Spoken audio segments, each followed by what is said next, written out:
उत्तर प्रदेश में सरकार से ज़मीन मिले 3 साल से अधिक का समय बीत चुका है और अयोध्या में राम जन्मभूमि से करीब 25 किलोमीटर दूर लखनऊ अयोध्या हाईवे पर स्थित धन्नीपुर गांव में मस्जिद के लिए एक भी ईंट नहीं रख पाई है।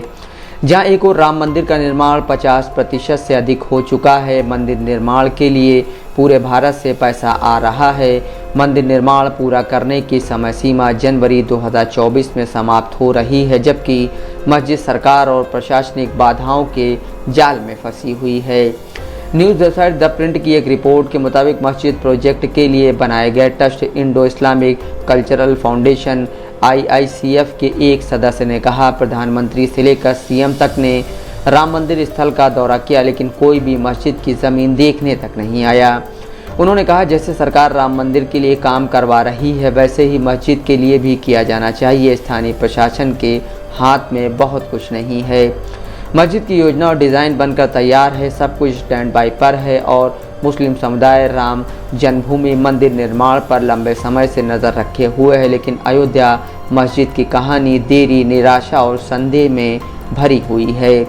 रिपोर्ट के मुताबिक पिछले 3 सालों में मस्जिद ट्रस्ट NOC राज्य के लाल फीताशाही के खिलाफ एक कठिन लड़ाई लड़ रहा है। विफायर, प्रदूषण और भूमि उपयोग के लिए अधिकारियों से अनापत्ति प्रमाण पत्र यानी NOC पाने के लिए अभी तक संघर्ष कर रहे हैं। अयोध्या विकास प्राधिकरण ने मस्जिद का अंतिम नक्शा अभी तक फाइनल नहीं किया है। साथ ही मस्जिद निर्माण के लिए ट्रस्ट को अभी पैसे भी जुटाने हैं। अब तक ट्रस्ट ने कुल 50 लाख रुपए ही जुटाए हैं। पूरी परियोजना पर 300 करोड़ रुपए खर्च होने का अंदाज़ा है और इनमें न केवल मस्जिद बल्कि एक अस्पताल, सामुदायिक रसोई और अनुसंधान केंद्र भी शामिल है। IICF के सचिव और ट्रस्टी अतहर हुसैन ने द प्रिंट से कहा कि सिर्फ मस्जिद के निर्माण में लगभग 5-7 करोड़ रुपए लगेंगे। मस्जिद की ज़मीन की देखभाल के लिए ट्रस्ट द्वारा नियुक्त सोहराब खान ने कहा, फीस का मुद्दा अभी भी लंबित है और नक्शा स्वीकृत होने के बाद ही निर्माण कार्य शुरू होगा। 9 नवंबर 2019 को सुप्रीम कोर्ट ने अपने फैसले में केंद्र या राज्य सरकार को अयोध्या में किसी प्रमुख स्थान पर मस्जिद निर्माण के लिए 5 एकड़ ज़मीन देने को कहा था। फैसले के 3 महीने के भीतर उत्तर प्रदेश सरकार ने धन्नीपुर में सुन्नी सेंट्रल वक्फ बोर्ड को ज़मीन आवंटित करने की घोषणा की। 1 महीने बाद मार्च 2020 में बोर्ड ने इंडो इस्लामिक कल्चरल फाउंडेशन नामक एक ट्रस्ट का गठन किया। दिसंबर 2020 में ट्रस्ट ने एक मस्जिद परिसर के लिए अपनी महत्वाकांक्षी योजना पेश की, लेकिन इसे ज़मीन पर उतारना मुश्किल हो गया है।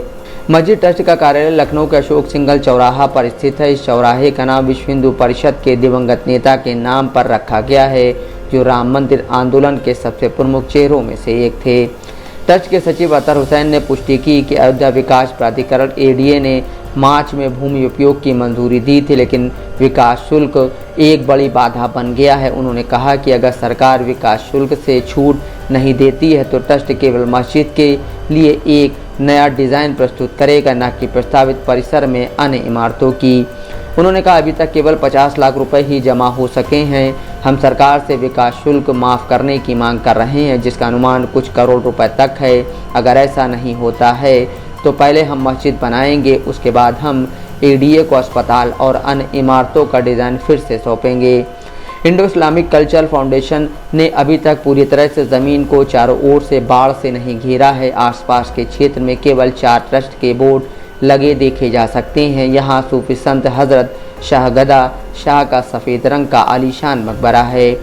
मस्जिद के लिए मिली ज़मीन पर हर साल अप्रैल में मकबरे पर वार्षिक उर्स का आयोजन किया जाता है। इसमें पड़ोस के गांव के लोगों की भीड़ आती है। इसके अलावा यहाँ ज़्यादा कुछ नहीं होता है। अयोध्या के राम मंदिर के लिए निर्माण पूरी तेज़ी से चल रहा है। इसके जनवरी 2024 तक पूरा होने की उम्मीद है। यहाँ तक कि मंदिर के आसपास के क्षेत्र का भी कायाकल्प हो रहा है। घाटों और तालाबों का सौंदर्यीकरण किया जा रहा है। जन्मभूमि क्षेत्र के पास के घरों को एक जैसा रूप दिया जा रहा है और नए पार्किंग स्थल और एक शानदार नया रेलवे स्टेशन जैसे बुनियादी ढांचे को तेज़ी से स्थापित किया जा रहा है। लेकिन मस्जिद स्थल के आसपास कोई भी विकास कार्य आपको देखने के लिए नहीं मिलेगा। पूरे क्षेत्र में धन्नीपुर गांव में सिर्फ एक बोर्ड लगा है।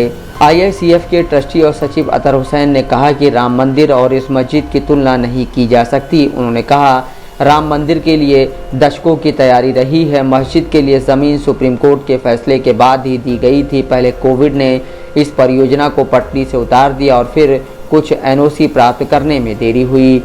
मस्जिद ट्रस्ट के एक सदस्य ने आरोप लगाया कि प्रशासनिक देरी से ज़्यादा राजनीतिक इच्छा शक्ति की कमी परियोजना में बाधा बन रही है।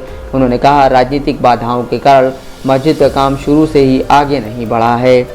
इस ट्रस्टी ने यह भी आरोप लगाया कि मंदिर और मस्जिद के लिए एनओसी आवेदन प्रक्रिया में काफ़ी असमान आवश्यकताएं थीं। उन्होंने कहा, राम मंदिर के लिए एनओसी के लिए ऑफलाइन आवेदन करने की सुविधा दी गई थी, लेकिन हमें यूपी सरकार के निवेश मित्र पोर्टल के जरिए से ऑनलाइन आवेदन करने के लिए कहा गया। ऑनलाइन प्रक्रिया में दर्जनों एनओसी की ज़रूरत होती है। हालांकि एडीए सचिव सत्येंद्र सिंह ने इस आरोप का खंडन किया कि मस्जिद ट्रस्ट को ऑफलाइन आवेदन करने की सुविधा नहीं दी गई थी। उन्होंने कहा, मस्जिद ट्रस्ट के पास ऑनलाइन और ऑफलाइन दोनों विकल्प हैं। वे केवल विकास शुल्क जमा नहीं करना चाहते हैं। ये अतिरिक्त शुल्क और कर विवाद का विषय बन गए हैं। ट्रस्ट के सदस्यों का कहना है कि वे 2 कारणों से छूट की मांग कर रहे हैं, धन की कमी और मुसलमानों को गलत संदेश देने से बचने के लिए। हालांकि एडीए सिंह ने कहा कि विकास शुल्क का भुगतान किए बिना मस्जिद निर्माण मुश्किल है। उन्होंने कहा, अगर ये लोग विकास शुल्क का भुगतान करते हैं तभी हम वहाँ विकास करवाएंगे। मस्जिद क्षेत्र मास्टर प्लान के अंदर नहीं आता है, बल्कि एडीए के अधिकार के विस्तारित क्षेत्र में आता है। उन्होंने आगे कहा, इस पैसे से अथॉरिटी का खर्चा निकलता है। बिना डेवलपमेंट चार्ज के काम कैसे होगा? अगर वे ये सारी चीज़ें हमें सौंप देते हैं तो हम 24 घंटे में उनका नक्शा पास कर देंगे।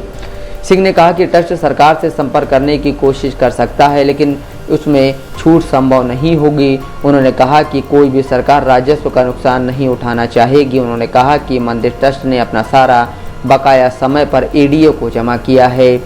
मस्जिद की ज़मीन के कारण धन्नीपुर का काफ़ी नाम हो चुका है। बहुत से निवासियों को अब उम्मीद है कि एक बार मस्जिद बन जाने के बाद पूरे क्षेत्र में व्यवसाय फलने फूलने लगेगा। साथ ही अस्पताल बनने के बाद वहां लोगों को चिकित्सा सुविधा भी मिलेगी।